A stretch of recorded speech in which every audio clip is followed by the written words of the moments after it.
ওই জায়গায় যাইতে মাগফিরাত লাগবে। 60 বছর গুনাহ করার পরেও যদি কেউ মাগফিরাত পায়ালায় তো সহজে ওই জায়গায় চলে যাব। তাই যেহেতু মাগফিরাত জান্নাত পাওয়ার শ্রেষ্ঠ সম্বল, কেউ যদি মাগফিরাত পাইতে দুনিয়াতে মাগফিরাত নিতে ব্যর্থ হয় তাইলে দোজখে দিয়া তারপরে ওরে মাগফিরাত দেওয়া হবে। মাগফিরাত ছাড়া কেউ জান্নাতে যেতে পারবে না। এই জন্য আল্লাহ পাক বলেন এই দুই জিনিসের লেগে প্রতিযোগিতা করো, কে কার আগে মাগফিরাত নিতে পারো, কে কার আগে জান্নাতে পৌঁছতে পারো। নিশ্চয়ই যিনি প্রতিযোগিতা করতে বলেছেন অবশ্যই তার প্রতিযোগিতার কিছু আইন আছে, পদ্ধতি আছে, নিয়ম আছে, কানুন আছে। দুনিয়ার প্রতিযোগিতার একটা আইন আছে, যেমন মনে করেন মাঠের ভিতরে 200 মিটার দৌড় যখন হয়, এর একটা আইন আছে। দাগে দাগে দাগে দাগে দৌড়ে এই মাথার থেকে ঘুরে এই মাথায় আইতে হয়, নাকি আড়াআড়ি দৌড় দিয়া জায়গা মতো খাড়ায় গেলে ফার্স্ট হয়ে যায়? কি কথা কর নাকি? আমি কি এখন আইছি এখানে, এখন আসছি আমি এরকম রাগ হয়েছে আর হয়েছেন কি? আমি তো আইছি সেই 10টার সময়। এই রাস্তা আইতেও 40 মিনিট লাগে। রাস্তা গতবারের যেতে উন্নত।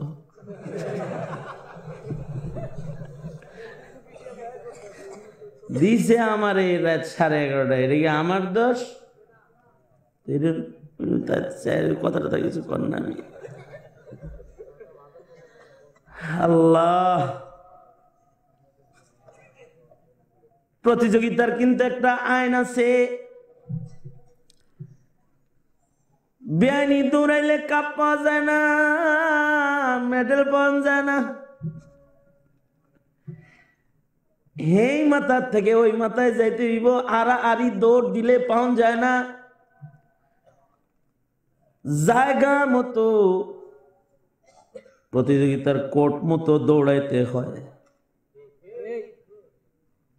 জায়গা মতো দৌড়াইতে হয়। শীতের দিনে ব্যাডমিন্টন খেলে যে জায়গা মতো খেলতে হয়, বেশি জোরে মারে দাগের বাইরে গেলে যেখানেই ফেলতে হইব সেখানেই ফেলতে হবে। নিয়ম মাফিক দৌড় দিতে হয়। বলটা জায়গা মতো না করলে হোয়াইট হয়। মনে মনে করতেছে হুজুর এগুলো লেখাপড়া করছেন, তোমাদের কাছ থেকে শিখছি। জায়গা মতো বলটা না দিলে পরে হোয়াইট হয়, কামাইয়ের জায়গায় লস হয়, অতিরিক্ত রান হয়। সব কিছুর যদি নিয়ম আছে তো আল্লাহর প্রতিযোগিতার নিয়ম আছে না? তোমার ভাব মতো দৌড়াইলে তুমি আল্লাহর প্রতিযোগিতার ময়দানে আল্লাহকে তাড়াতাড়ি পাইতা না।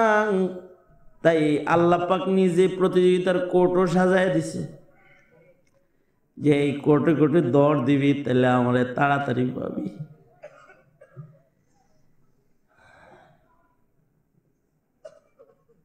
ইবাদত সবার এক, ইবাদত কিন্তু সবার সংখ্যায় কিন্তু এক। নামাজ ঢাকার লোকদের 5 ওয়াক্ত ফরজ, আপনারা গ্রামে থাকেন যেহেতু আপনাদের 4 ওয়াক্ত, আর যারা সন্দ্বীপের দ্বীপে থাকে এখন 3 ওয়াক্ত। কি কন্যা জ্ঞান কন্যা সবার 5 ওয়াক্ত না? সবাই 5 ওয়াক্ত বললে পড়ে তো সবাই সমান জান্নাত পাওয়ার কথা। ব্যাগি 5 ওয়াক্ত পড়বে তো আগে যাবে কেমনে? সবার জন্য রমজানের রোজা 1 মাস। এই শুধু বাংলাদেশে না, সৌদি আরবে, ইন্ডিয়াতেও 1 মাস না রমজান মাস।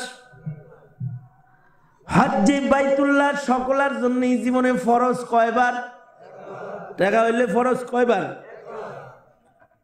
মালে নিসাব হাউলাইনে, হাউল হইলে যাকাত বছরে 2 বার ফরজ হয়। কয়বার ফরজ হয়? সব তোর সমান সমান, তাহলে আগে যাইব কেমনে? আবার তোর দিয়া গুটি তোর সমান সমান। আল্লাহ পাক আগে যাওয়ার তরিকাও বান্দারে শিখায় নিজেই। স্টাইল মতো দৌড় দিবি, আমার বর্ণনা মতো হৃদয় বানায়া আবেদ খাস গোলামের খাতায় নাম লেখাবি। সংখ্যা হবে সমান, কিন্তু নেকি পাবি বেশি। দিলের হালত, চারিত্রিক হালত, আখলাকি হালত গুলোকে উন্নত করবে। শুধুই মাত্র ইবাদত তো সংখ্যায় সবার সমান, কিন্তু কিছু জিনিস আছে ওইগুলো যদি একটু ভালো করে করতে পারোস তাহলে আগে যে জান্নাত দখল করবি। আল্লাহ পাক নিজেই আগে জান্নাত দখল করার 4টা নিয়ম বলে দিছে। পরের আয়াতে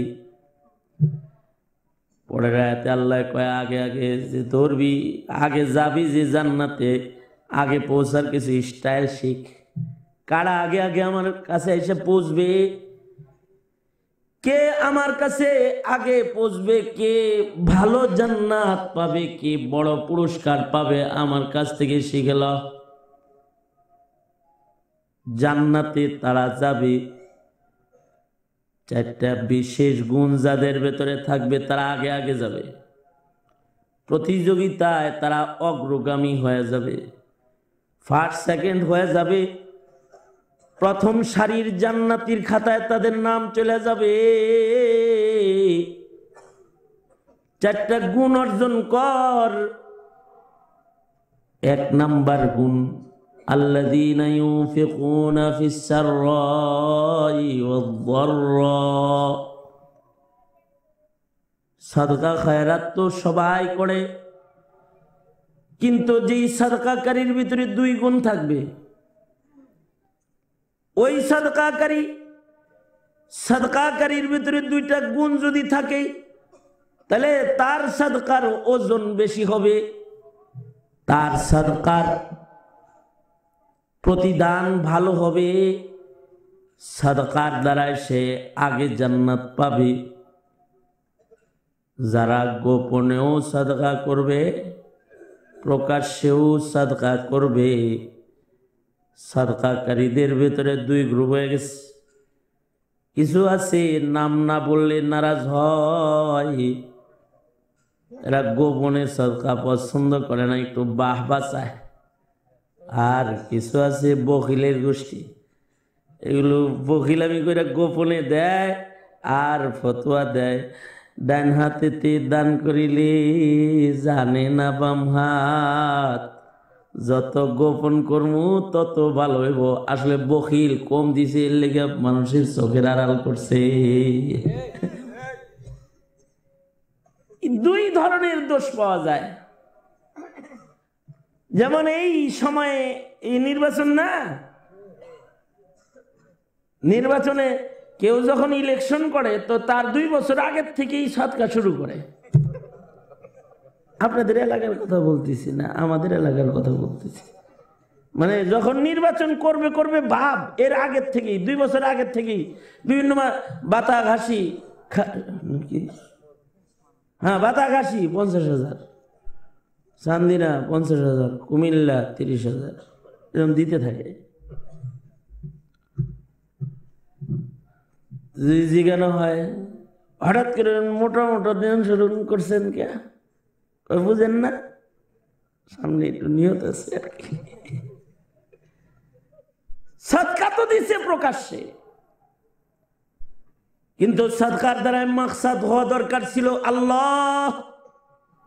ব্যয় করছেন নোট, কিন্তু ভিতরে হইল ভোট। আল্লাহর জন্য টাকা ব্যয় করে নাই, ভোট পাওয়ার জন্য ব্যয় করছে, এজন্য বাহবা চায়। আবার কিছু কিছু মানুষ আছে ইলেকশন করবে না, কিন্তু তার নামটা একটু বড় করে কইলে একটু ভাল লাগে। কইছে নামটা ভালো করে, ভাল লাগে। যদি নামটা না কয় তাহলে নারাজ হয়। তার মানে তার ভেতরে আছে প্রকাশ্যে বাহবা দানের প্রবণতা, গোপন দানের প্রবণতা তার ভিতরে নাই। তাহলে হে ও জান্নাতে যাবে ঠিক, কিন্তু একটু পরে যাবে আর কি, সাদকা করলে সওয়াব পাবে। কিন্তু রিয়া যদি দিলের ভেতরে থাকে তাহলে সব নষ্ট হইতে থাকবে। গোপনে আবার কিছু মানুষ সাদকা করে, তারা প্রকাশ্যে সাদকা করে না, তারা গোপনে করে। আর যদি বলা হয় ভাই কত দিলেন, গোপন গোপন, নাম বলা নিষেধ, নাম না বলে দিবে। অথচ শরীয়তে ইসলামে প্রকাশ্যে দানের যেমন সওয়াব আছে, গোপন দানেরও সওয়াব আছে। প্রকাশ্যের দানের সওয়াব প্রকাশ্যের দানের মতন, গোপন দানের সওয়াব গোপন দানের মতন। এজন্য আল্লাহর রাসূল কখনো কখনো প্রকাশ্যে দানের প্রতিযোগিতা করাইছেন। সাহাবীরা পাগল হয়ে প্রতিযোগিতা করছে, কে কার চাইতে বেশি দিতে পারে প্রকাশ্যে। আবার সাহাবীরা গোপনেও দান করেছেন। তাহলে দান সাদকা যারা প্রকাশ্য গোপন উভয় তরিকায় করবে, তারা জান্নাতে তুলনামূলক প্রতিযোগিতায় আগে বেড়ে যাবে। সুবহানাল্লাহ জোরে করে বলেন। তাহলে প্রকাশ্যে যেরকম দেন, গোপনেও আজ থেকে ওরকম দিবেন ইনশাআল্লাহ। করুন। আর একটা ব্যাখ্যা এরকম হইতে পারে যে দানের বাহ্যিক হালত সুন্দর হবে, গোপন হালত সুন্দর হবে, এটাও ব্যাখ্যা হইতে পারে। তার মানে দান করছে, টাকাটা বাহ্যিক কামাইটা, টাকাটা ভালো। রাতারাতি আঙ্গুল ফুলে কলা গাছে দান করে নাই, পরেরটা মাইরা খায়া। বাহ্যিক ভাবে মালটা পাক মাল হইতে হবে। অনেকে আছে না জুলুম করে পয়সা কামাই করে তারপরে বড় বড় দান করে। হ্যাঁ আছে না? লোন নিচে 300 কোটি, ব্যাংক ওলা হেরে খোঁজে, মাদ্রাসায় দান করে এলাকায়, পরেরটা মাইরা তারপরে আবার দান করে। বাহ্যিক ভাবে এই মালটা পাক মাল, সাদকা করতে হবে পাক মাল, পবিত্র মাল, ঘুষের টাকা না, সুদের টাকা না। পরেরটা মাইরা জুলুম কইরা পরের হক নষ্ট করা টাকা না, হালাল কাসবে হালাল থেকে জাহিরি ভাবে সাদকা করবে। কাসবে হালাল, ভেতরে বাতেন নিয়ত যেটা, এটা রাখবে শুধুই মাত্র রেজায়ে মাওলা। বাহ্যিক ভাবে মালটা হবে কম, কিন্তু ভেতর যদি হয় রেজায়ে মাওলা, তখন মালটা ছোট হবে কিন্তু তার দ্বারা জান্নাতটা বড় হবে। আল্লাহু আকবার জোরে করে বলে। যেমন আবু বকর, হযরত ওমর, হযরত ওসমান আলী দানের প্রতিযোগিতা করতেছে যেদিন তবুকের যুদ্ধের সময়, ওমর মনে মনে ভাবতেছে আজকে আমি হিরো, কারণ আবু বকর জিরো, এর কাছে টাকা পয়সা নাই, আমার কাছে আছে। ওসমান মনে করতেছে আজকে আবু বকরে ফালাইছি, বেগায় দেয়, দেই কিরকম দেয়, উট ভর্তি করে, উটের পিঠ ভর্তি করে টিয়া নবীর কাছে বাল নিয়ে নামায় দিছে। আর মনে মনে ভাবতেছে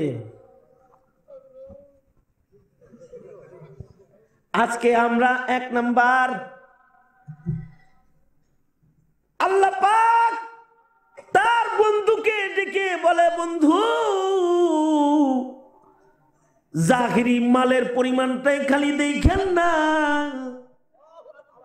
ভেতর গুলো একটু নজর করেছে দেখেন। বন্ধুরে, আপনার সাহাবীদের আপনি জিজ্ঞাসা করেন, কে কে আনছে এটা বলবেন না, কে কি রাখাইছে এটা জিজ্ঞাসা। প্রশ্নটা শিখাই দিতেছে কে? अपनी मर्जी से कभी कुछ नहीं कहते आका, जो खुदा कहता है सरकार वही कहते हैं। প্রশ্নটা শিখাই দিতেছেন কে? আর একটু দরদ নিয়ে কন্যা, রাত তো 12টা বাজে, ভালো করে মোহাব্বতের সাথে বলেন, প্রশ্ন শিখাই দিতেছে কে? আল্লাহ। আল্লাহ পাক তার দোস্তকে প্রশ্ন শিখাই দিতেছেন, জিজ্ঞাসা করেন রাখাইছো কি? ওমর ওসমান রেখে এসেছো কি? 1/3, 50-50, অর্ধেক রেখাইছি, 3 ভাগের 1 ভাগ রেখাইছি, 4 ভাগের 1 ভাগ রেখেছি। আল্লাহর রাসূল সিদ্দিক আকবরকে বলে, আবু বকর দেখলাম 200 টাকা পুটলা লইছো, রাখাইছো কি? আবু বকর কোনো কথা কয় না, মাথাটা নিচের দিকে দিয়ে তাকাইয়া সিদ্দিক আকবর বলে, এজন্যই তো আবু বকর সিদ্দিকদের সর্দার হইছে, বাতিনটা কত ভালো। আবু বকর বলে, সরমারে দো আলম, আমার ঘরে আমি কিছুই রাখা আসি নাই, তবে আমার ঘরের ভিতরে আমি আল্লাহ আর আল্লাহর নবীর নামের বরকত লাগায় রেখে আসছি, এছাড়া আর কিছু আমার ঘরে নাই। আল্লামা ইকবাল বড় সুন্দর করে বলেছেন, परवाने को चिराग है, परवाने को चिराग है, परवाने को चिराग है, बुलबुल को फूल बस, सिद्दीक के लिए खुदा और रसूल बस। আবু বকরের দিলটা তো এমন একটা দিল, তার জন্য আল্লাহ আল্লাহর নবী যথেষ্ট। তাহলে জাহিরি হালত সুন্দর, বাতিনি হালত সুন্দর। এমন সুন্দর সুন্দর সাদকা যদি ছোট্ট করে 5 টাকাও কেউ করে, তাহলে তার ওই সাদকার দ্বারাই সে কোটি টাকার সাদকাওয়ালার আগে আল্লাহর জান্নাতে পৌঁছে যাবে। সুবহানাল্লাহ। মনে রাখতে হবে, এইটা শুধু সাদকার বেলায় না, এটা সকল আমলের বাতেন ভালো হইতে হবে। সকল আমলের জাহিরটা হবে সুন্নতের রঙের, বাতেনটা হবে ইখলাসের রঙের। ভেতর বাহির উভয়টা সুন্দর হইলে তখন আমলের ওজন হবে। যেমন আল্লাহর রাসূল গভীর রাত্রিতে মদিনার গলি দিয়ে হাঁটতেছেন, আবু বকরের দরজা বড় বড় আসছেন, তো দেখ শেষ রাত্রে আবু বকর তাহাজ্জুদের নামাজ পড়তেছে, কিন্তু আবু বকর খুব ছোট আওয়াজে আল্লাহর কোরআন তেলাওয়াত করতেছে। রোনাজারি করতেছে, ছোট্ট আওয়াজে কোরআনের তেলাওয়াত করতেছে। হযরত উমরের ঘরের দরজায় আসছেন আল্লাহর নবী, দেখি উমর চিৎকার করে করে তিলাওয়াত করতেছে, জোরে জোরে তিলাওয়াত করতেছে আর হাউমাউ করে কাঁদতেছে। উভয় সাহাবী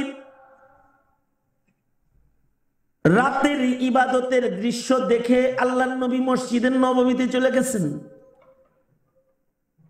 ফজরের নামাজ পড়ায় আল্লাহর নবী সাহাবীদের দিকে ঘুরে পড়ছেন।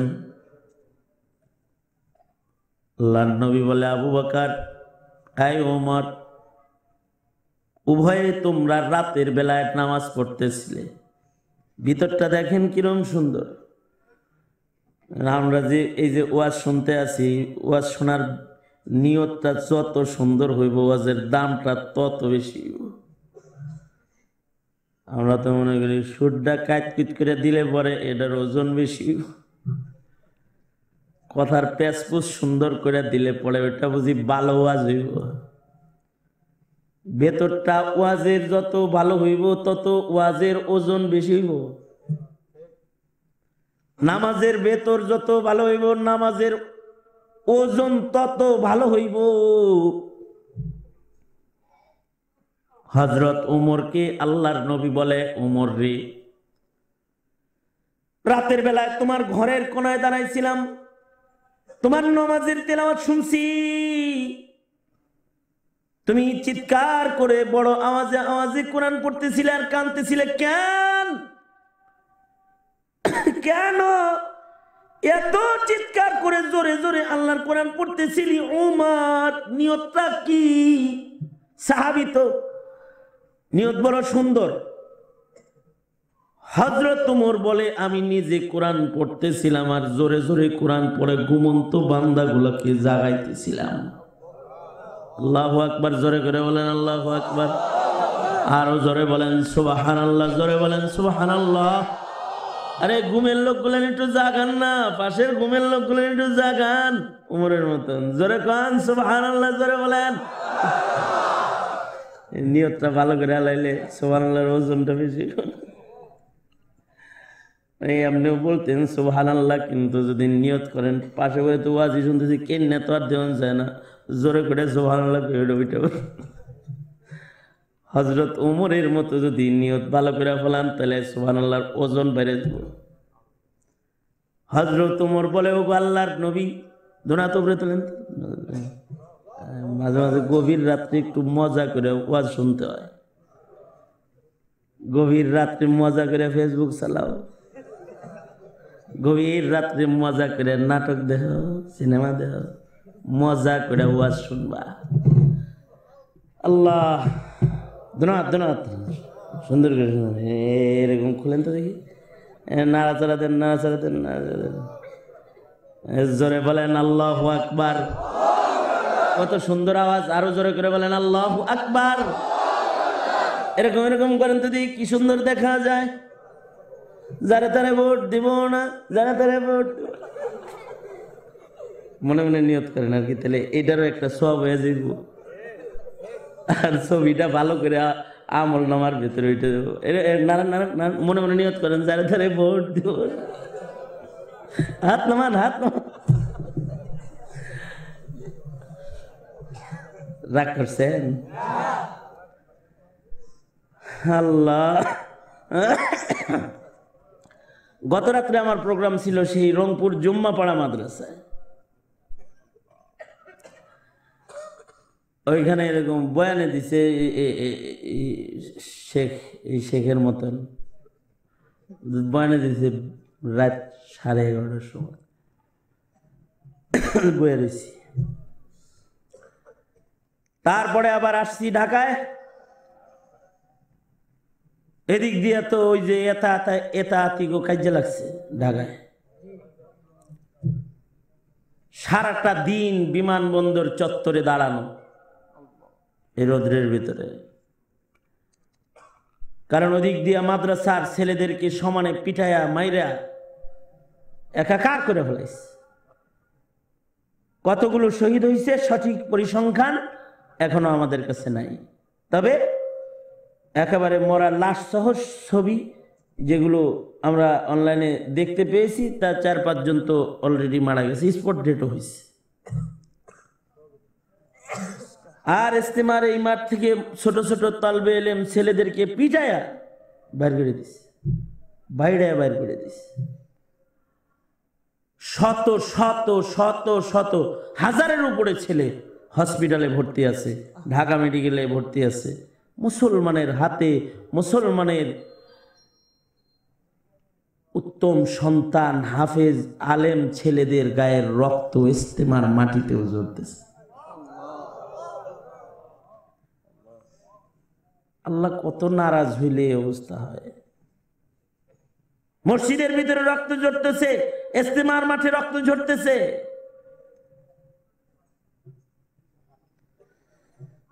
আল্লাহ তুমি হেফাজত করো। অবশ্য সরকার আমরা অবরোধ করার পরে প্রশাসন গিয়ে ওদেরকেও বাইর করে দিচ্ছে গার্ডদের।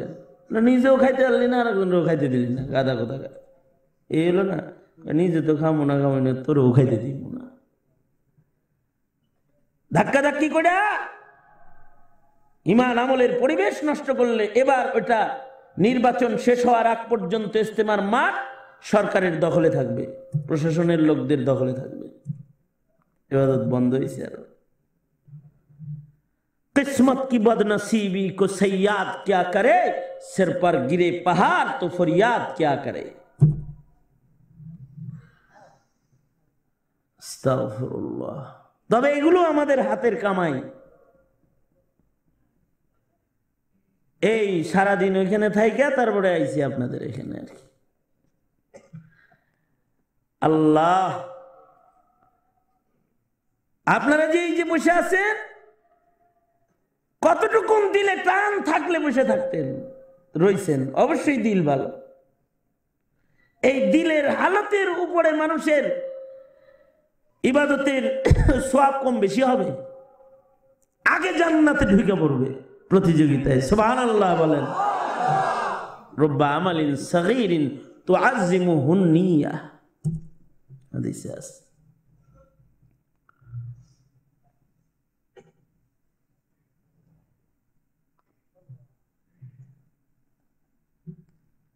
প্রত্যেকটা আমল নিয়ত ভালো করে করা। ইনশাআল্লাহ বলুন আজ থেকে ইনশাআল্লাহ। তো হযরত উমরকে জিজ্ঞাসা করতেছেন আল্লাহর নবী, উমর এত জোরে জোরে কোরআন পড়তেছিলি কেন? উমর বলেন, নবীজি নিজে পড়ে সওয়াব কমাইতেছিলাম, আর তাহাজ্জুদের সময় ঘুমাইনা গুলারে জাগাইতেছিলাম। সুবহানাল্লাহ জোরে বলেন। আপনারা ওয়াজ মাহফিলে যখন জোরে সুবহানাল্লাহ বলবেন, দুই নিয়ত করবেন। একটা হলো পাশের যেটা অন্যমনস্ক আছে ওটারে মনস্ক করবো, অথবা ঘুমে আছে ওইটারে জাগ্রত করবো, আর আল্লাহরেও খুশি করে আনবো। নিয়ত বেশি প্যাঁচ লাগছে তো সওয়াবও বেশি প্যাঁচ লাগছে। জোরে আওয়াজ করে বলেন সুবহানাল্লাহ। আরো জোরে, আরো জোরে। জোর হলো না, নির্বাচনে কয় না জোরে বলো, জোরছে বলো। বলেন আলহামদুলিল্লাহ, বলুন লা ইলাহা ইল্লাল্লাহ, বলুন আল্লাহু আকবার, আল্লাহু আকবার। নিয়ত তাইলে দুইটা, একটা হলো আল্লাহর গুণগান গাইতেছি, আর যেই লোকটা ঘুম বাদ দেয়, সব বাদ দেয়, মাহফিলের ভিতরে খেড়ের ভেতরে বয়ে রয়েছে, ওর ঘুমটাও তাড়াইতেছি। তাহলে কথাগুলো যত্ন সহকারে শুনতে পারতে। নিয়ত দুইটা হইব তো সওয়াব দুইটা হইব। তো হযরত উমরকে বলে, উমর রে কি জন্য তুই জোরে জোরে কোরআন পড়তেছিলি? উমর বলে, হাবিবে কিবরিয়া, আমি নিজে জোরে জোরে কোরআন পড়ে আমি কোরআনের তিলাওয়াতের সওয়াব অর্জন করতেছিলাম, আর আমার সাউন্ডটাকে আলী বানায়া, উচ্চ আওয়াজ বানায়া ঘুমায় থাকা আল্লাহ ভুলা গুলাম গুলারে জাগাইতেছিলাম, যেন আমার তিলাওয়াত শুনে জাগ্রত হয়ে ওরাও আল্লাহর কালামের তিলাওয়াত করে। নিয়তটা ভালো। এবার আল্লাহর রাসূল বলে, আবু বকর তুই আস্তে আস্তে পড়বার লাগছিলি কেন? উমর তো জোরে পড়তেছিল, তুই আস্তে পড়তেছিলি কেন? আবু বকরের নিয়ত কত ভালো। আবু বকর বলে, আল্লাহর দোস্ত, আমি যারে শুনাইবার চাই তারে শুনাইতে তো এত জোরে বলা লাগে না। যারে আমি শুনাইবার চাই তিনি তো আমি আসতে বললেও শুনতেছেন, তিনি আমার আল্লাহ। কারণ আমার এই রাতের নামাজ দিয়ে মাকসাদ একমাত্র কে? আরো জোরে আওয়াজ করে বলেন কে? একমাত্র আল্লাহ। নিয়ত যখন এমন ভালো, তো আবু বকরের সম্মানও ভালো হয়ে গেছে। নামাজ সবাই পড়ছে, আপনিও পড়ছেন, আমিও পড়ছি, হাফিজজিও পড়ছে, পীরজিও পড়ছে, আব্দুল কাদের জিলানিও পড়ছে। কিন্তু একজন নামাজ দিয়া হয়েছেন সালেহিন, আর একজন হয়েছে সিদ্দিকিন। একজন রোজা রাখছে, সে হয়েছে সালেহিন, আর একজন গেছে মিনাস সিদ্দিকিন। কিসের কারণে? বেতর ভালো, ইবাদতের ভেতরে নিয়তটা আলিশান নিয়ত বানাইছে। এ কারণে আল্লাহর রাসূল বলেন, জাহিরি হালত সুন্নতের সাথে মিলাও, আমলের বাতিনি হালত ইখলাস ওয়ালা বানাও। ছোট্ট আমলটা বড় হয়ে যাবে, প্রতিযোগিতায় আগে বেড়ে যাবে, আগে আগে জান্নাতে ঢুকে যাবে। তো আল্লাহ পাক আমাদের বলতেছেন, ওয়াসারিউ ইলা মাগফিরাতিম মির রাব্বিকুম ওয়া জান্নাতিন আরদুহাস সামাওয়াত ওয়াল আরদু উইদ্দাত লিল মুত্তাকিন। জান্নাতি যারা, তাদের কিছু সিফাত বর্ণনা করতেছেন আগে আগে যারা যাবে জান্নাতে। আল্লাযীনা ইউনফিকুনা ফিস সাররাই ওয়াদ দাররা, গোপনেও সাদকা করে, প্রকাশ্যেও সাদকা করে। গোপনেও করে যেমন, প্রকাশ্যেও করে তেমন। কারণ তার গোপনেরটার দ্বারা নিয়ত রেজায়ে মাওলা, প্রকাশেরটায় নিয়ত রেজায়ে মাওলা। তার সাদকার দ্বারা আর একজনের উদ্বুদ্ধ করা। উভয় কোয়ালিটির সাদকা যারা করে তারা আগে জান্নাতে যাবে। 2 নাম্বার, ওয়াল কাযিমিনাল গায়জ, যারা তাদের রাগ আর গুসাকে কন্ট্রোল করে তারা আগে জান্নাতে যাবে। গুসা কন্ট্রোলকারী, যেমন মনে করেন মসজিদের ভিতরে মুসল্লি আছে 100, উদাহরণস্বরূপ সবাই ওই আসরের নামাজ 4 রাকাতই পড়ছে, কিন্তু এর ভিতরে একটা আছে বিদগুটা মুসল্লি, ওটা খালি সেতে, ওটা খাদেমের লগেও সেতে, ইমামের লগেও সেতে, মুয়াজ্জিনের লগেও সেতে, খালি এরকম খালি উড়ে উড়ে উড়ে খালি আছে না কিছু। ও 4 রাকাত নামাজ পড়ছে, কিন্তু আর একজন আছে খুব সবের, ধৈর্যশীল। 2টার নেকির ভিতরে আসমান জমিনের ব্যবধান হবে। কারণ ওর রাগ কম, ওর রাগ বেশি, খালি লাফায়। তবে যেগুলো রাগ বেশি, যার তার সাথে যারা রাগ দেখায়, এগুলো ঘরে হইলো একটা বিলাই, বিড়াল। ঘরে পারে না তো বাইরে এসে ক্যাট করে, আছে না এই জাতের কিছু কিছু ভদ্রলোক দেখবেন রিক্সাওয়ালারে মারে, মানে হে বোর থাপড় খাই আইছে, আইয়া রিক্সাওয়ালারে মারছে। মগাটা তুই রিক্সাওয়ালারে মারছস কে? এত রাগ তোর যে রিক্সাওয়ালারে মারছস? যখন রিক্সায় উঠতেছে তখন খুব বেটা, এই যাবি যাবি বাদাগাছি, যাবো, ওর চল। দরদাম না করেই চলে আইছে, বাড়ির সামনে এসে এখন হয়ে গেছে ঠেডা, আগে ছিল বেডা, চল। এখন খালি ছোট নোট বের করে, ছোট নোট বের করে। রিক্সাওয়ালা কয় এরকম হবে না, 45 টাকা দেও। হ্যাঁ 35 টাকার ভাড়া, 45 টাকা স্যার দিছে থাপ্পর। এ থাপ্পড়ের দরকারটা কি আগের থেকে উঠছিল না? এত রাগ উঠে গে এখন দে টাকা। শ্রমিক তার শ্রমের মূল্য চাইছে, দে এখন। আমি একবার আমার বাসার পাশে গাড়ি থেকে নিয়ে যেতেছি, তো দি আমার পরিচিত একটা আছে কলেজের ছেলে, এটা রিক্সাওয়ালারে মারবার লাগছে। আমি মারসকে বড় ভাই বাড়া বেশি চায়, তুই দরদাম করছিলি নাকি? কয় না। তাহলে তুই থাপ্পড় দিলি, এর লেগে আরো 10 টাকা বাড়াই দিই তাড়াতাড়ি। থাপ্পড় দিলি কেন? রাগ দেখাইতে আর জায়গা পাও না? অন্য জায়গায় পারো না যে মুয়াজ্জিনের লগে যে রাগ দেখাও বেটা, ইমামের লগে যে রাগ দেখাও, খালি সে এত রাগ ভালা না। ওয়াল কাযিমিনাল গায়জ, যারা রাগ কন্ট্রোলকারী তারা আগে জান্নাত পাবে। আল্লাহু আকবার জোরে বলেন। শরীরের গুচ্ছাকে যারা কন্ট্রোল করে তারা আগে জান্নাতে যাবে। এজন্য হাবিবি কিবরিয়া মুহাম্মাদুর রাসূলুল্লাহ সাল্লাল্লাহু আলাইহি ওয়াসাল্লাম রাগ কন্ট্রোল করাও শিখাইছে। কায়াই তোর বেশি রাগ ওঠে না কিরে? তোর বেশি রাগ শরীরে বেশি তোর?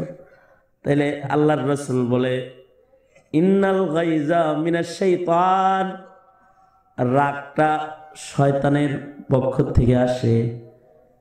আর ও শয়তান মিনান নার, শয়তানটা হলো আগুন থেকে আইছে। রাগ আসে শয়তান থেকে। কি কইতেছি? রাগ আসে, এটা ডর দেখাইলাম আর কি। রাগ আসে কার কাছ থেকে? শয়তান থেকে। আর শয়তান হলো আগুন থেকে। বলো বলো, রাগ কার থেকে? শয়তান থেকে। হাদিসে আছে রাগ শয়তান থেকে, শয়তান আগুন থেকে। আল্লাহ পাক শয়তান আগুন দিয়ে বানাইছেন, শয়তান আগুনের আর রাগ শয়তানের। তাইলে বোঝা যায় রাগটাও একটা আগুন। রাগটা কি? কথা কও।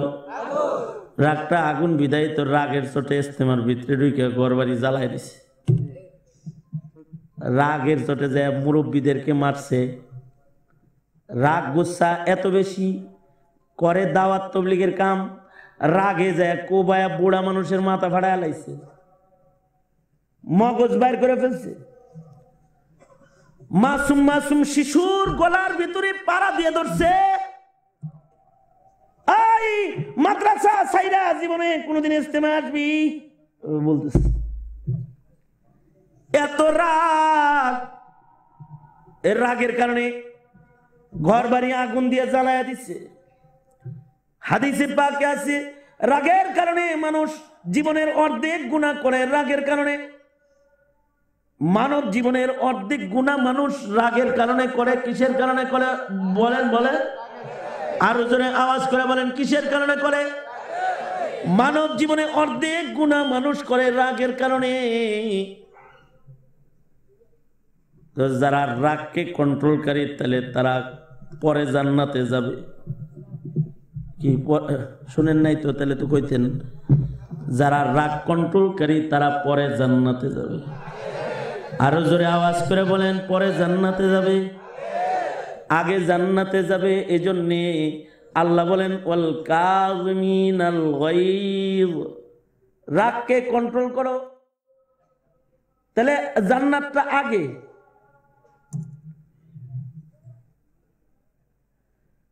আল্লাহর রাসূল বলে রাগ কন্ট্রোল করার তরিকা হলো রাগ শয়তান থেকে, শয়তান আগুন থেকে। আর আগুনের খাসলত হলো পানি পাইলে নিবে। পানি দিলে আগুন জ্বলে, পানি দিলে আগুন জ্বলে। কি হয়? পানি দিলে আগুন নিবে। তাহলে পানি দিলে যে তা আগুন নিবে, পানির ছোঁয়া পাইলে রাগও নিবে। এজন্য সরকার বলে এই তোর খালি শরীর খালি উতাল পাতাল করতেছে, খালি দরবার মনে চায় আর পিটাইতে মনে চায়, তোর খালি রাগ উঠেতে তুই ওযু কর তাড়াতাড়ি। তুই পানির দ্বারা ওযু কর, তাহলে তোর রাগ থেমে যাবে। হাকিমুল উম্মত থানবী বলে, নবী যেহেতু কইছে অজু করতে, অজু করলে রাগ থামে, অজুতে তো পানি কম লাগে তাই কম থামে, যার বেশি রাগ উঠে ওরে পুকুরে নিয়ে নাও।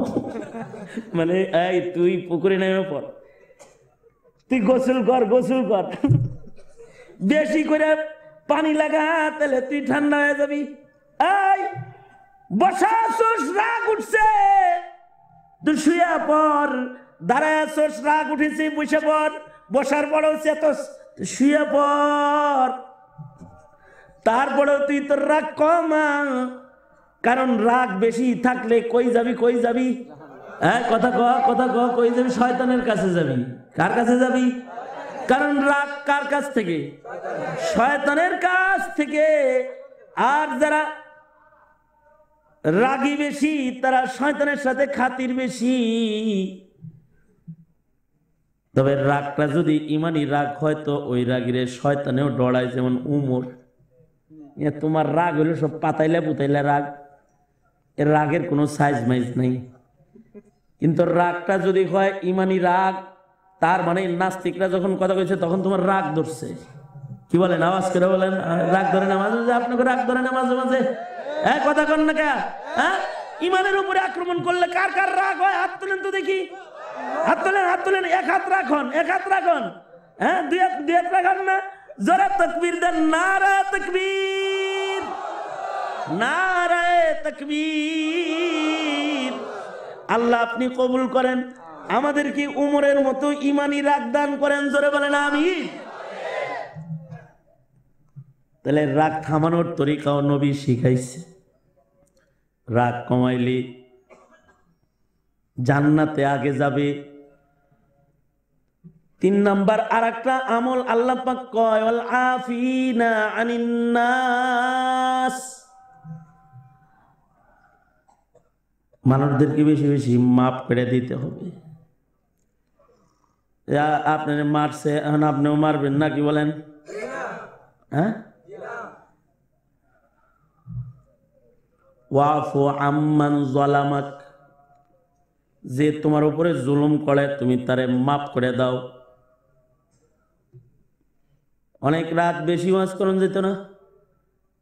আমি তো এমনি ছোট ছোট বয়ান করি, তার ভিতরেও 45 মিনিট হয়ে গেছে, আর বাজেট আছে মাত্র 15 মিনিট। কয় মিনিট? এই 15 মিনিট বাজেটটা লইয়া আখিরি মুনাজাত করে যাবেন ইনশাআল্লাহ।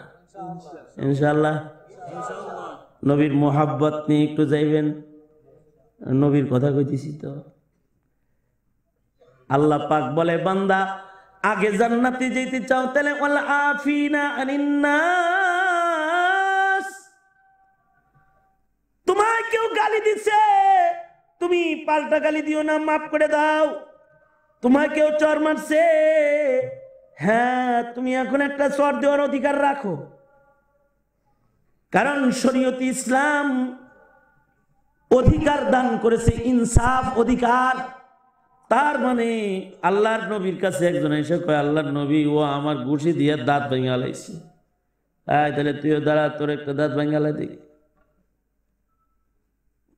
দাঁত যদি একটা ভেঙে আলাই দেয় ঘুষি দিয়ে, আর একটা ঘুষি দিয়ে, তাহলে এটা জায়েজ আছে? বিচারে যায়, বিচারে রাস্তায় একা একা না, বিচারে পেশাস। তো একটা দাঁত ভেঙে ফেলাইছে, তো শরিয়া আদালতের বিচার হইলো, ওরে দাঁড় করা গেল। তোরে কেমনে ঘুষি দিছিল রে? এমনি দিছে। তুইও এমনি দে, এইভাবে বিচার করবো, ঠিক আছে?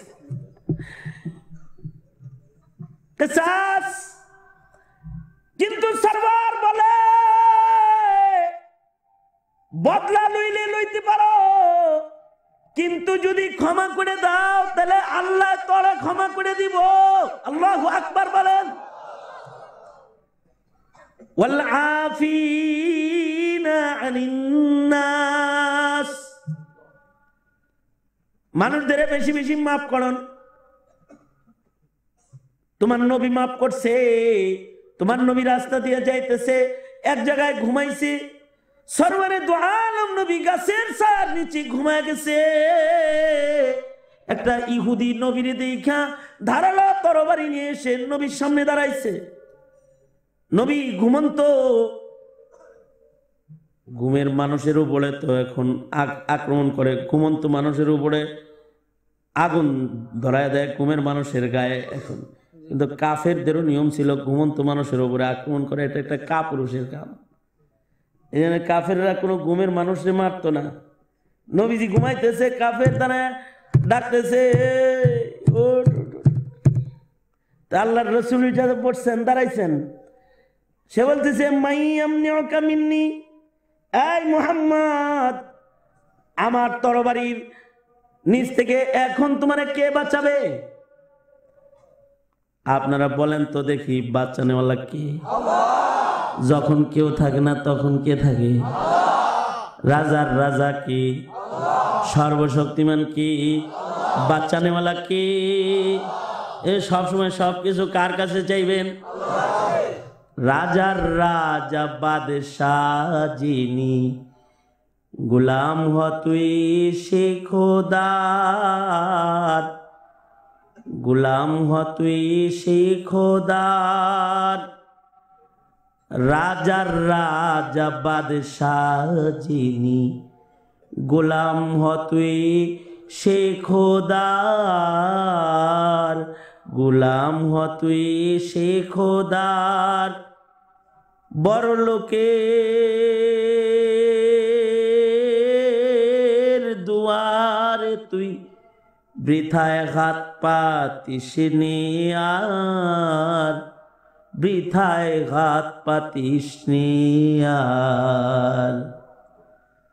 তোর দুঃখের বোঝা ভারী হলে ফেলে প্রিয়জন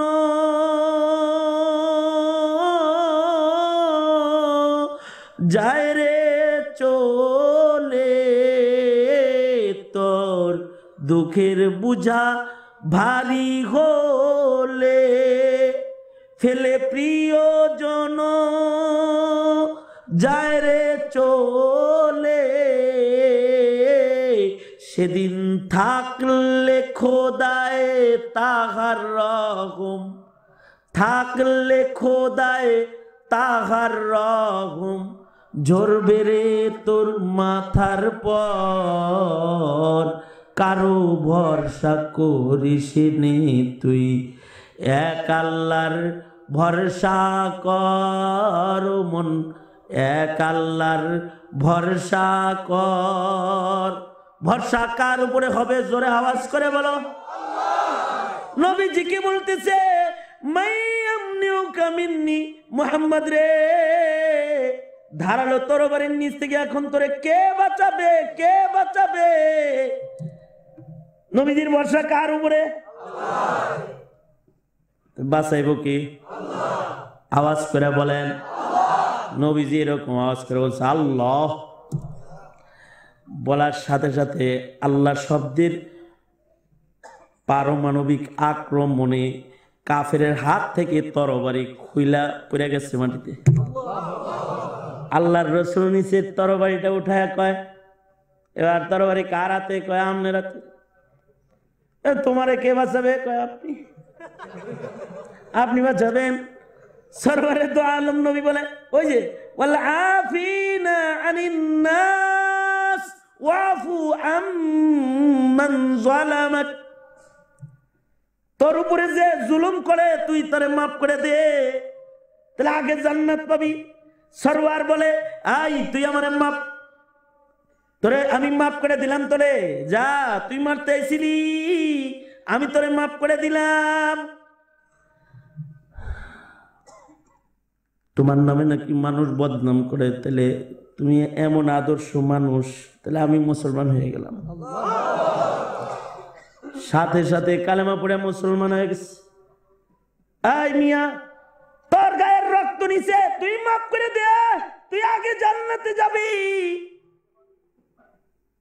প্রতিশোধই না, প্রতিশোধ জায়েজ আছে, কিন্তু যদি ক্ষমা করে দাও তাহলে আল্লাহ তোমারে মাফ করে দিবি, তোমাকে মাফ করবে আল্লাহ। আল্লাহ বলবে আমার গোলামকে মাফ করছো, যা তোরে আমি মাফ করে দিলাম। কুকুরের কাজ কুকুর করেছে, কামড় দিয়েছে পায়। কুকুরের পায়ে কামড় দেওয়া কি মানুষের শোভা পায়? কুকুরে কামড়াইছে তাই বলে তুমিও কুত্তারে কামড়াইবা? না না না, মাফ করে দাও। ক্ষমার আদর্শ আজ থেকে গ্রহণ করলাম ইনশাআল্লাহ। জোরে বল আরো জোরে আওয়াজ করে বলেন, এক ভাই আর এক ভাইয়ের সবসময় মাফ করুন ইনশাআল্লাহ। জাগর জাগর লগে পরিচয় আছে, সব সবাই মাফ করে দেন, মাফ করে দেন, মাফ করলেন, মাফ করে দিয়েছেন তো, মাফ করেছেন তো। সিরাতুন নবী, আপনার নবীর সিরাত, এটা আপনার নবীর সিরাত। মুহাম্মাদুর রাসূলুল্লাহ সাল্লাল্লাহু আলাইহি ওয়াসাল্লাম যেদিন মক্কা বিজয় করলেন, খুব খেয়াল করে শুনেন কথাটা। আমি যে কথাটা বলতেছি এই কথাটা খুব খেয়াল করে শোনার মতো কথা। মানে কাবা ঘরের চতুর্দিকে বলে হুদুদে হারাম। এই যে আমার শালা আমার লেগে অপেক্ষা করতেছে, লম্বা ওয়াজ করা ঠিক হইব না, শালার তাড়াহুড়া আছে, আমার লয়ে যাবো ঢাকা। এই কাবা ঘরের চতুর্দিক যেটা, এটা হুদুদে হারাম। বাইতুল্লাহ নির্মাণের পর থেকে আজও পর্যন্ত এই হুদুদে হারাম, হারাম মানে সম্মানিত। এই হুদুদে হারামের ভিতরে একটা মাছি মারাও জায়েজ নাই। শুধু আজ না,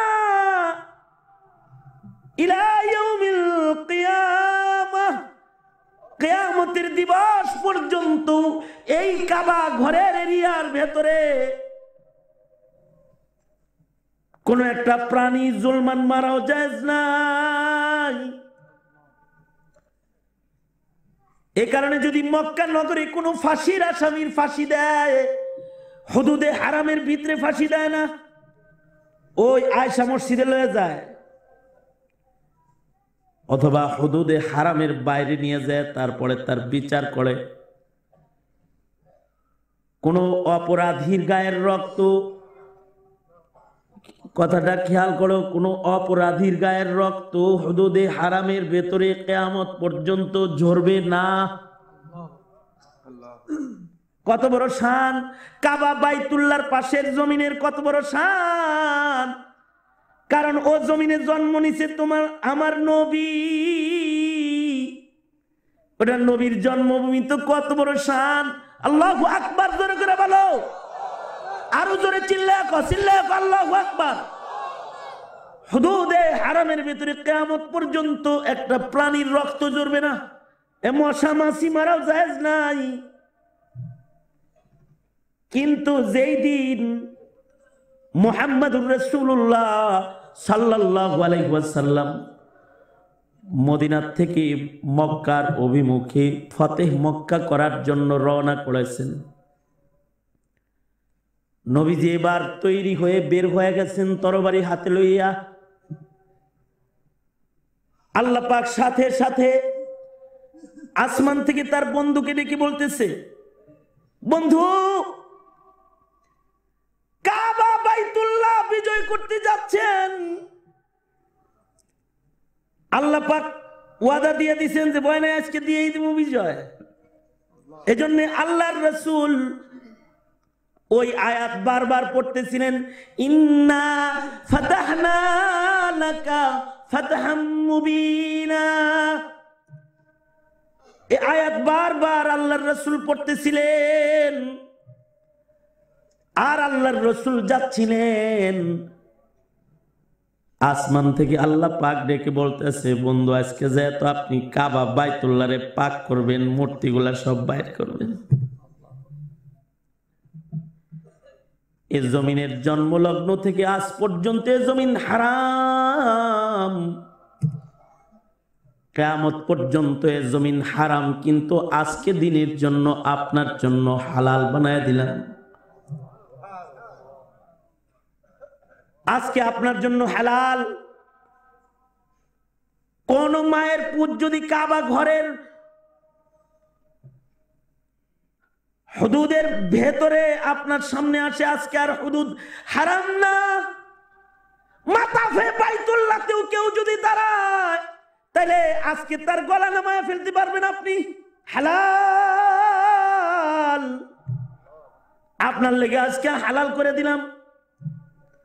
কত বড় পাওয়ার লইয়া আল্লাহর নবী বাইতুল্লাহ ঢুকতেছে। কাফেরদের কলিজার পানি শুকায় গেছে। হুদুদে হারামের ভিতরে তরবারি, খোলা তরবারি লইয়া সাহাবীরা যখন ভিতরে ঢুকছে, কাফের মুশরিকরা পালায়ন শুরু করেছে। বাইতুল্লাহ দরজায় দাঁড়িয়ে সরওয়ারে দু আলম নবী ওসমানকে ডেকেছে। ওসমান ইবনে তালহা হিজরতের আগে 2 রাকাত নামাজ পড়ার লেগে এই ঘরের চাবি তোর কাছে চাইছিলাম, দেশ নাই চাবি, দেশ নাই, দে আজকে মক্কার হুকুমত আমার হাতে, চাবি আমার হাতে দে। বেলালকে ডেকে বলে আল্লাহর নবী, বেলাল যা কাবার ছাদের উপরে দাঁড়ায় আযান দে। সরওয়ারে দু আলম নবী দরজা খুলে বাইতুল্লাহর ভেতরে প্রবেশ করলেন। 360টা মূর্তি সব ভাঙ্গা পাক সাফ বানায় ফেললেন। প্রাণ ভরে উজাড় দিলে আল্লাহর নবী কাবা বাইতুল্লাহর ভেতরে আজকে জীবনের শ্রেষ্ঠ আনন্দের নামাজ আদায় করলেন। সরওয়ারে দু আলম নবীর নামাজ শেষে ওসমান ইবনে তালহাকে ডেকে বলে, চাবি তোর কাছ থেকে নিলাম না, এটা কিয়ামত পর্যন্ত তোর বংশে দিয়ে গেলাম, আমি রাহমাতুল লিল আলামিন। ওসমান ইবনে তালহার সাথে কালেমা পড়ে মুসলমানও হয়ে গেছে। সরওয়ারে দু আলম নবী উঁচা জায়গায় দাঁড়ায় বলতেছে, এরে মক্কার লোকেরা, আজকে তোমরা আমার কাছ থেকে কিরকম আচরণ আশা করো? ওরা ভয়ে কথা কয় না। কেউ কেউ বলে, আমরা তো আশা করি আজকে মুহাম্মদুর রাসূলুল্লাহ আমাদের প্রতি উত্তম আচরণ করবেন। সরওয়ারে দু আলম নবী বলে, উত্তম আচরণ না, সর্বোত্তম আচরণ আমি আজকে করতেছি। ওই আচরণ আমি করতেছি যে আচরণ আমার ভাই ইউসুফ তার ভাইদের সাথে করেছিলেন। ভাইরা তারে ধইরা কুয়ার ভিতরে ফেলছে, দেশ থেকে দেশান্তর করে ফেলেছে। তোরাও আমার দেশ থেকে দেশান্তর করছস। আমি আমার মায়ের দেশ মক্কা ছাইরে চলে গেছি মদিনায়। এটা আমার জন্মভূমি, এটা ছেড়ে আমি চলে গেছি। আমার সাথীদেরকে রক্তাক্ত করেছ। ওই যে যত রক্ত তোমরা নিছো, কত রক্ত ওরা নিছে। সুমাইয়াকে লজ্জাস্থানে বর্ষা মেরে শহীদ করেছে। হযরত আম্মারকে 2 টুকরা করে শহীদ করেছে। সাহাবায়ে কেরামদেরকে টুকরা টুকরা করেছে। আগুনের ভেতরে শুয়ায়া শহীদ করেছে। শুলির উপরে চড়ায় দিয়ে শহীদ করেছে। নাক কান কেটে মুসলা বানাইছে। কত অপরাধী না ওরা করছে। আজ আল-ইয়াউম, আজকের দিন ইয়াউমুল মারহামা। আজকে মারহামা না, প্রতিশোধ না, মারহামা, রহমের দিন। আজকে রহম করতেছি। লা তাসরিবা আলাইকুমুল ইয়াউম। এই মক্কাবাসী, তোদের পরে আমার আর আজকে কোনো অভিযোগ নাই, পেছনে সব মাফ করে দিলাম। ওই নবীর উম্মত হলো তোরা। রাজনীতি করতে যে একজন আর একজনের প্রতিশোধের আগুনে দাও দাও করে জ্বলো, একজন আর একজনের ঘর ছাড়া করো, একজন আর একজনের রক্ত নিয়ে খেলো। কেন রহম করতে পারো না? ইহসান করতে পারো না? আল্লাহু ইউহিব্বুল মুহসিনিন। আল্লাহ পাক ইহসানকারীকে পছন্দ করে। এগুলো আগে জান্নাতে যাওয়ার দরওয়াজা। রাজি আছি না ইনশাআল্লাহ? রাজি আছি না ইনশাআল্লাহ? আজ থেকে ক্ষমা করব ইনশাআল্লাহ, ইহসান করব। কারা কারা এগুলো করে আগে জান্নাতে যাব? আল্লাহ আমরা গভীর রাতে ওয়াদা করতেছি আল্লাহ এই যে কথাগুলো আমরা শুনলাম এই আমলগুলো আজ থেকে আমরা করবো আল্লাহ তুমি আমাদের কবুল করে নাও আল্লাহ তুমি আমাদের মাফ করে দাও জোরে আওয়াজ করে বলুন আমিন সোজা করেন এই হাত দিয়ে অনেকে নিজের মা কবরে রাখছেন এই হাতগুলো তুলে এখন মায়ের নামে দোয়া করবেন অনেকে বাপ কবরে রাখছেন বাপের নামে দোয়া করবেন এখন আখেরি মুনাজাত হবে তবে মুনাজাতের আগে অনেকে নিয়ত করে থাকতে পারেন দুদিন ব্যাপী সম্মেলনে হুজুর আসবে দোয়ার আগে একটু সাদকা করব তাই মুট করেন গতবারের মতো মুট করেন ছাড়েন আবার ধরেন আবার ছাড়েন ধরেন ধরে রাখেন ধরে নেন ধরে নেন জোরে বলেন বিসমিল্লাহ আরো জোরে বলেন বিসমিল্লাহ পকেটে হাত দেন দেন 500 টাকা দেন 500 টাকার নোট দেন একটা তাড়াতাড়ি জলদি করেন সুলাইমান ভাই 250 টাকা আর ছাত্ররা রুমাল দিয়ে চক্কর দিয়ে এখন মোনাজাত হবে এই এই মোনাজাত না করে কই যায় রে এখন নাই মা মারামারি করবো কিন্তু আজকে সুলাইমান 250 টাকা আল্লাহ কবুল করেন 2000 টাকা বাকি আল্লাহ কবুল করেন বলেন আমিন ওই যে দেন আর 500 টাকা দেন কিছু আর ছেলেরা রুমাল দিয়ে চক্কর দেস না আপনার ছাত্র রাত বাজে একটা যে মনে নেই এই আর একজন এই যে 500 টাকা দিয়েছে